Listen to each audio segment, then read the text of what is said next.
Di tengah kemacetan, Emile dan ayahnya François bertengkar karena Emile tidak mau datang dan mereka terlambat karena dia. Akhirnya Emile bosan dengan omelan ayahnya dan meninggalkan mobil, jadi François mengejarnya. Pada saat itu mereka melihat ambulans bergetar sementara ada sesuatu yang berteriak di dalam sebelum jendela pecah. François segera menyeret Emile ke dalam persembunyian saat pintu ambulans dibuka dan sesosok makhluk setengah burung setengah manusia keluar, mendarat di atas sebuah mobil. Petugas keamanan bergegas menangkap kembali mutan tersebut, yang berjuang dan meneriaki mereka, menakuti semua orang di jalan. Mutan tersebut berhasil mengusir petugas darinya dan kemudian melarikan diri.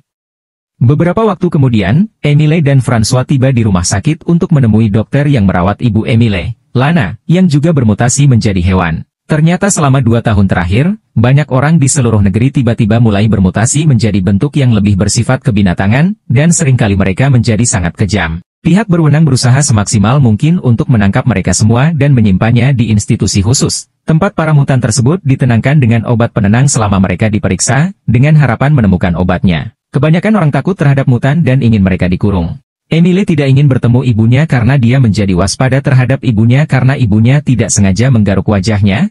Saat mereka memasuki kamar Lana, Emile memperhatikan semua goresan di dinding dan tidak mendekat. François duduk bersamanya dan berbicara kepadanya dengan keyakinan bahwa hal itu membantu, namun Emile merasa dia tidak dapat memahami apapun yang mereka katakan. Beberapa minggu kemudian, Emile, François, dan anjingnya pindah ke rumah baru mereka di tepi hutan. Tak lama kemudian, Emile mulai bersekolah dan saat guru memperkenalkannya ke kelas, Nina mengajukan terlalu banyak pertanyaan. Emile memutuskan untuk berbohong dan mengatakan ibunya telah meninggal sebelum menjelaskan bahwa bekas lukanya disebabkan oleh petir. Malamnya, badai besar melanda kota. Listrik padam, dan Emile terbangun karena kebisingan yang disebabkan oleh angin dan kilat. Dia pergi untuk memeriksa jendela dan dikejutkan oleh sesosok makhluk yang mengintip ke dalam rumah, namun begitu François mengembalikan kekuatannya, makhluk itu hilang. Keesokan harinya, mereka menerima panggilan darurat dan bergegas ke danau setempat, di mana polisi dan petugas pemadam kebakaran telah menutup area tersebut. Ternyata badai tersebut telah menyebabkan sebuah ambulans keluar dari jalan raya dan menabrak danau, dan ketika mereka melihat seorang polisi mengambil mayat seekor makhluk, François mengkhawatirkan hal yang terburuk. Ambulans inilah yang mengangkut semua mutan ke pusat baru, dan kini separuh dari mereka telah mati sementara yang lainnya telah melarikan diri. Polisi menahan François yang putus asa saat dia berteriak memanggil istrinya, namun petugas Julia meyakinkannya bahwa mereka belum menemukan mayat Lana jadi dia pasti ada di suatu tempat di hutan. Begitu mereka kembali ke rumah, François mulai menggantungkan beberapa pakaian mereka di pohon di sekitar rumah, berharap baunya akan memandu Lana menemui mereka.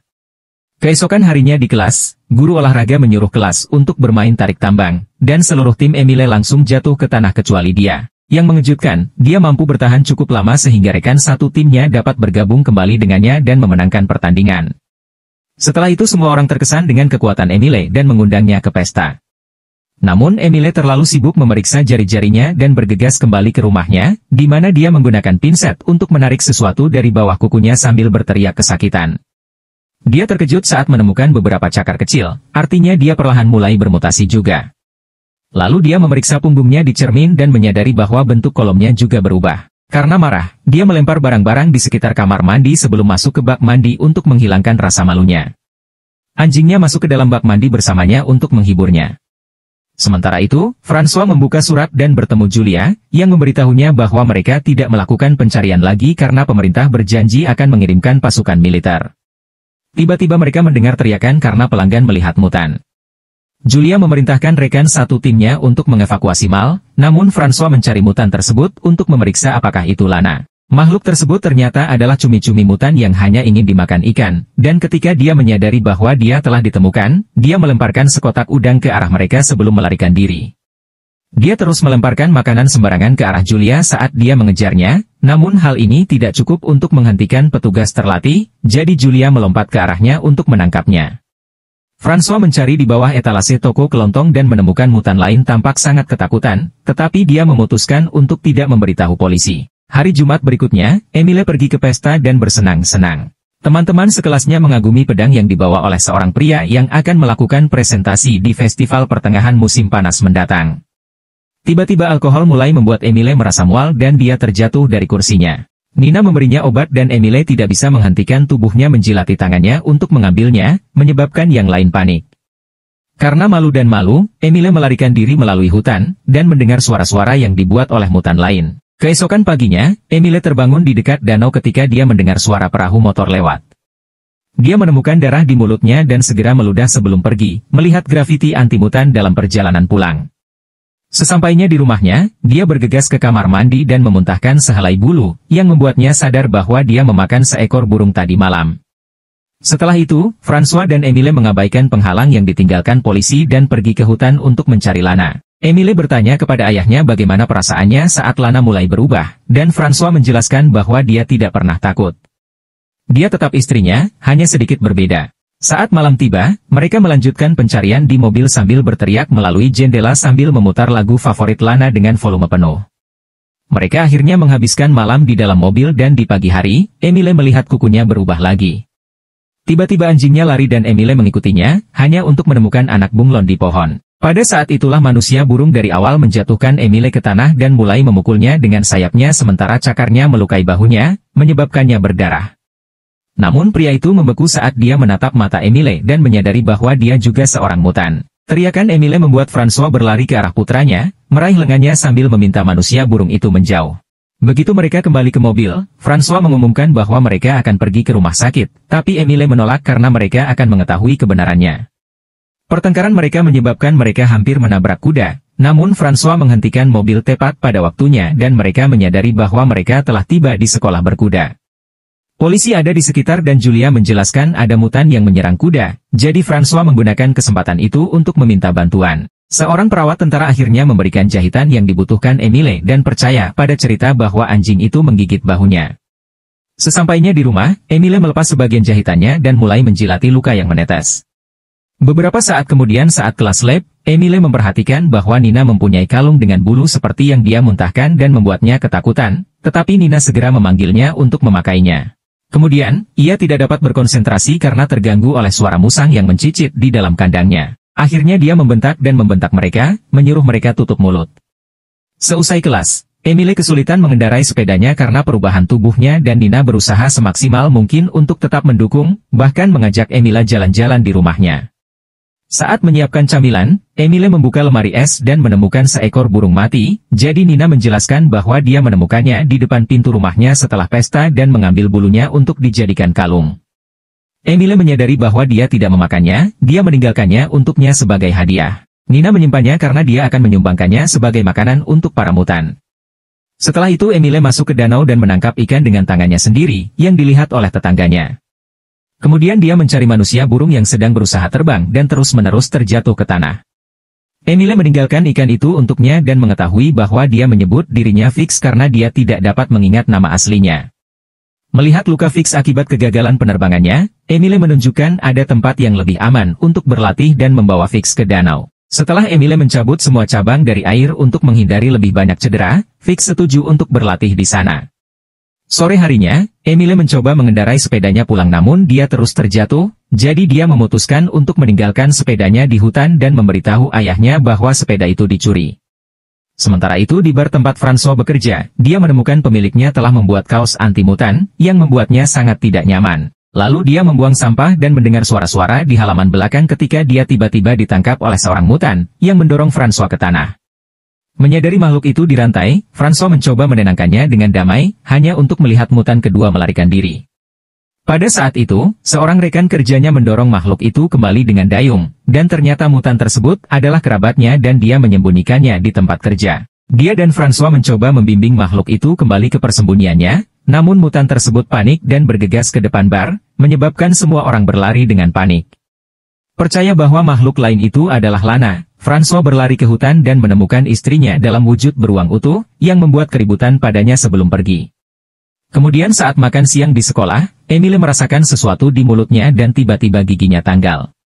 Yang lainnya merasa jijik sehingga dia berpura-pura itu adalah gigi susu. Sore harinya, dia mengunjungi Fix, yang terus terjatuh ke air berulang kali saat mencoba belajar terbang.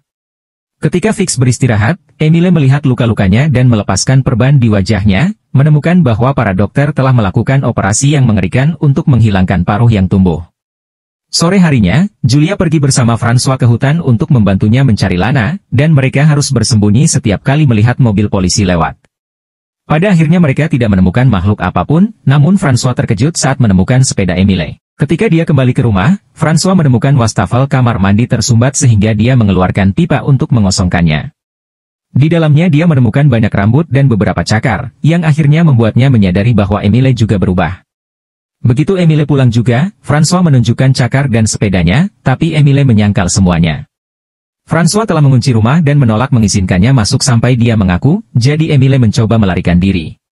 François yang putus asa berlari mengejarnya dan menjatuhkannya ke tanah, memeluk Emile erat-erat saat dia mengalami gangguan. Keesokan paginya, Emile makan langsung dari piringnya tanpa menggunakan garpu, namun François tetap mendukungnya. Dia juga membagikan beberapa obat lana agar Emile dapat mengendalikan impulsnya saat berada di kelas. Lalu François memeriksa mulut Emile dan memastikan taringnya ada di belakang untuk saat ini, sehingga orang lain tidak akan melihatnya. Dia mengingatkan putranya untuk memotong kukunya setiap hari dan menaruh kapas di telinganya sebelum menutupinya dengan rambut, sehingga pendengarannya yang lebih baik tidak akan terganggu oleh kebisingan. Terakhir, François menunjukkan kepada Emile cara menggunakan krim penghilang bulu di tubuhnya. Pada hari berikutnya, Emile mengobrol dengan Nina di telepon sambil berjalan-jalan di luar rumah. Dia meminta Nina untuk berteriak dan ketika dia berteriak, dia senang mengetahui bahwa dia dapat mendengarnya dari sana. Keesokan harinya, Emile mengunjungi Fix dan menyadari bahwa dia tidak dapat berbicara lagi, dia hanya dapat mengeluarkan suara burung. Setelah Emile memeluknya, Fix memanjat pohon lalu melompat, mengungkapkan dia akhirnya bisa terbang dan sangat menikmati melakukannya. Setelah itu Emile pergi ke festival, tempat ayahnya bekerja. François sangat marah melihatnya karena Emile seharusnya bersembunyi, dan terjadi pertengkaran yang dengan cepat meningkat menjadi agresi fisik. Emile menggeram sambil menggigit bahu ayahnya, tidak melepaskannya sampai François mengancamnya dengan gunting.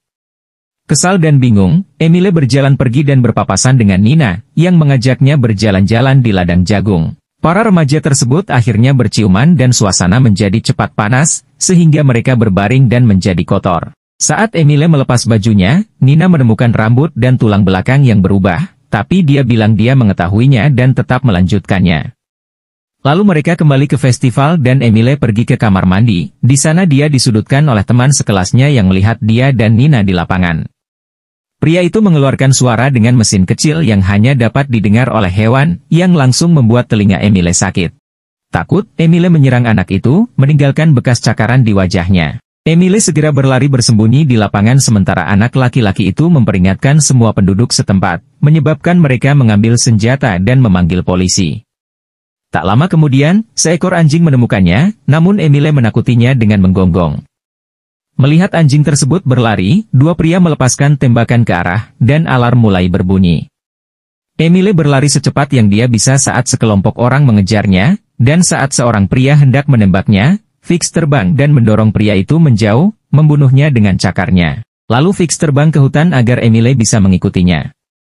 Sebuah mobil polisi juga mengejar mereka dan Emile menyeberangi danau untuk menghentikan mereka, namun orang-orang yang frustrasi melepaskan tembakan dari seberang air dan dengan sedih mengenai Fix. Emile segera bergegas ke sisi temannya dan menangis saat Fix mati di pelukannya. Beberapa menit kemudian, François dan para pemburu menemukan tubuh Fix namun tidak ada Emile yang terlihat.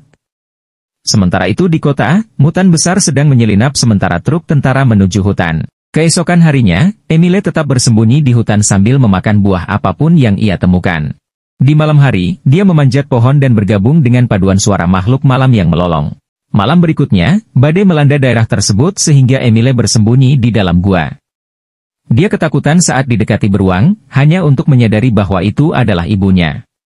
Mereka menyatukan dahi untuk mengakui cinta mereka satu sama lain, lalu Lana pergi, ingin putranya mengikutinya. Emile melakukannya dan menemukan banyak sekali mutan yang hidup bersama secara harmonis, termasuk gadis bunglon. Pada saat itu dia melihat Suar ditembakkan ke langit, artinya tentara telah menemukannya. Emile dan mutan lainnya mencoba lari dan bersembunyi, namun para prajurit menggunakan suara yang menyakitkan tersebut sehingga makhluk tersebut tidak dapat melakukan apapun selain menjatuhkan ke tanah kesakitan dan ditangkap. Satu-satunya yang lolos adalah gadis bunglon, yang menggunakan kamuflase untuk bersembunyi. Kemudian di kantor polisi, François membantu Emile menyatakan bahwa dia telah mabuk dan tidak sengaja berakhir di hutan. Namun ketika Emile harus menandatangani surat pelepasan, tangannya tidak bisa mengambil pulpen dan merusak lembarannya. Saat polisi memberinya yang baru, Emile tidak bisa menahan geramnya, jadi François segera mendorong polisi itu untuk menjatuhkannya sebelum dia sempat membunyikan alarm. Kepala petugas itu terbentur dan pingsan, sementara François sendiri yang menyegel dokumen itu, lalu ia segera menunjukkannya kepada resepsionis dan berhasil pergi bersama Emile. Setelah itu mereka masuk ke dalam mobil untuk meninggalkan kota. Tak lama kemudian polisi mulai mengejar mereka, namun François berjanji pada Emile bahwa dia tidak akan pergi ke institusi manapun dan mengemudi secepat mungkin, melewati pagar untuk mencapai hutan. Lalu François menyuruh putranya untuk berlari, dan Emile melakukannya sambil melolong bahagia.